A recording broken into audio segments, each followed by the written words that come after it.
Eagle John, Survive and Thrive. I want to talk a little bit about gathering firewood from the woods for maintaining a fire or starting a fire. Of course, we want, if at all possible, some deadwood for the fire. Some hanging in the trees here. If it's off the ground, it's probably going to be pretty dry, dead stuff.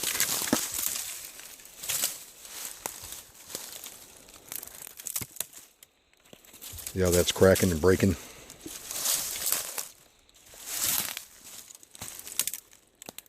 Oh yeah, that's good stuff there.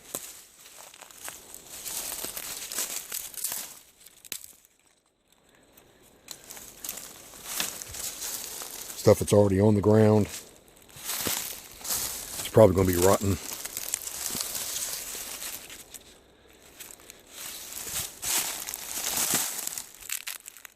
That stuff's actually on the ground, but it's kind of dry. So that might be a good fire starter. If it's wet at all, it will not work well. That seems pretty dry. That'd be good stuff for starting fire, maybe. Or putting on a fire even. But if it's on the ground, it's normally wet. And if it's wet, we don't want it. Ah, that sounded good. That's good. That's good material right there. Nice dry material.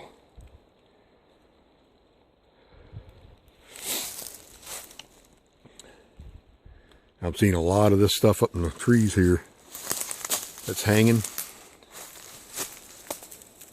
These pine needles, see how brittle they are? That's great fire stuff for starting a fire. You can put it on the fire when it's the fire's going well, but that'll just disappear in seconds. So that's good fire material right there to start a fire. And all that hanging in the tree. Yeah. That's good stuff for starting a fire. And then the bigger stuff, of course, for maintaining the fire. So here we got another piece of wood that I think looks pretty dead. Very dead. Hanging in the tree, so it should be good material. Actually, that's pretty wet. That's hanging in the tree and it's still wet. Don't want that.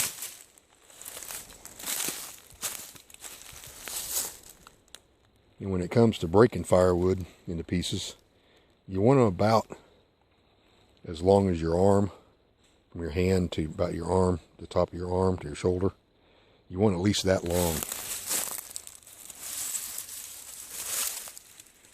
So something that's that length is a little bit too long, so you want to break it in two. You can do it a couple ways. You can step on it, and pull up on the other end with your hand, and step on it with all your weight on this side, and pull up. Get a pretty good break. And smaller pieces, of course, you can do by hand. But the larger pieces that you can't break by hand, you want to find a couple of trees that are together.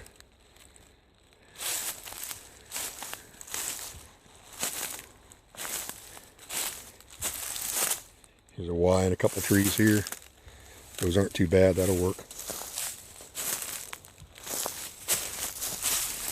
So we use this as an example. This is a small one.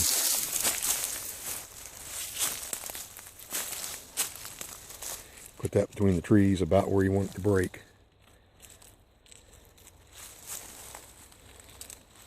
And just push with your body.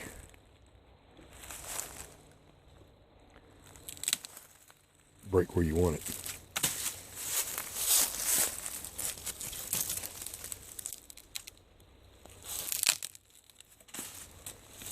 Now, like I said, this is a small piece here, so it breaks fairly easy. It's dead. So you can see this is a safe way of doing it. No wood is flying anywhere. Pretty simple to do.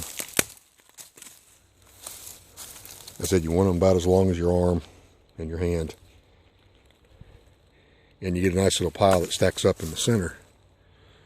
Usually it keeps them all together.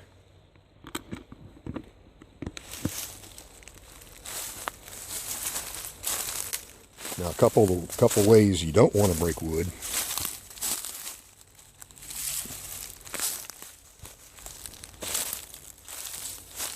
Is you hit it against a tree.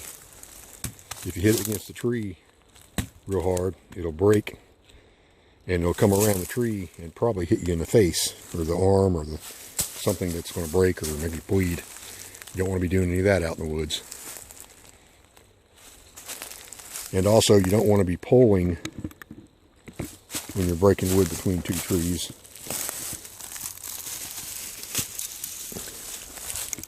You always want to push on it with your foot out.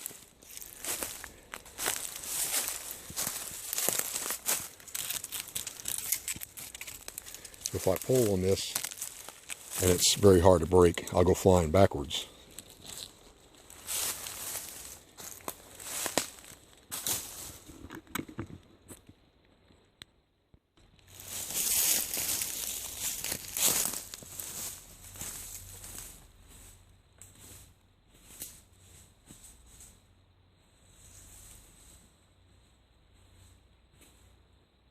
These are going to break fairly easy.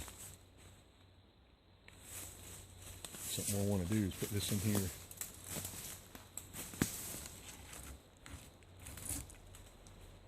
Where I want it to break. I'm going to take my foot, put it out in front, keep me from falling forward. And I'm going to push with my body against my hip here, and this foot will keep me from falling forward. And then when it breaks, I won't fall forward. I'll have good pieces of wood.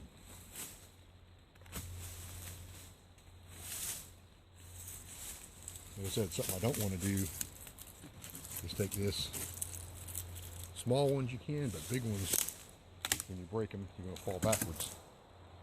So you always want to keep your balance and push forward and have plenty of control over with your foot from falling.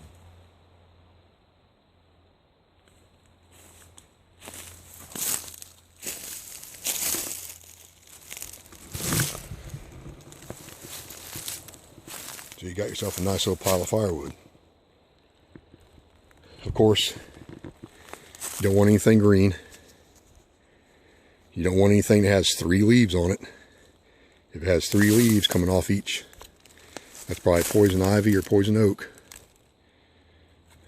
Nothing green burns well, of course, unless you're going to do a signal fire. And only do that when your fire's going, roaring at a good pace, very hot. You can see here we got 5 leaves on that. This is just the oak. Of course, you got pine trees. So no rotten wood.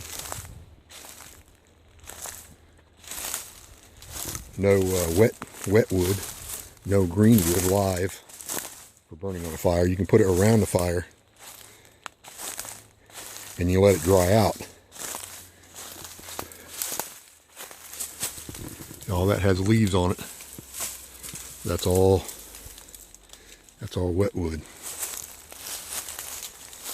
So the best place to look is up in trees. Find wood that's off the ground.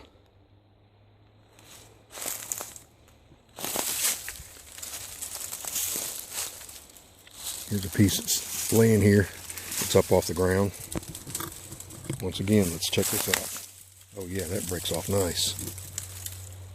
That's good firewood right there. Put my foot where I want it to break.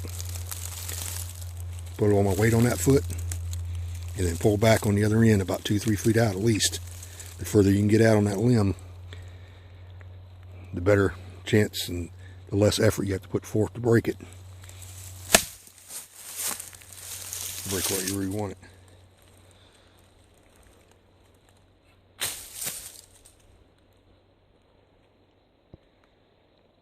And that's about it. I just wanted to give my input on finding some decent wood for fires, and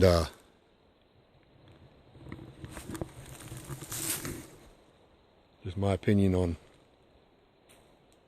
building a good campfire with some good firewood that'll burn well. This Eagle John, survive and thrive. Appreciate you watching. Subscribe if you get a chance. I got a lot more videos coming out.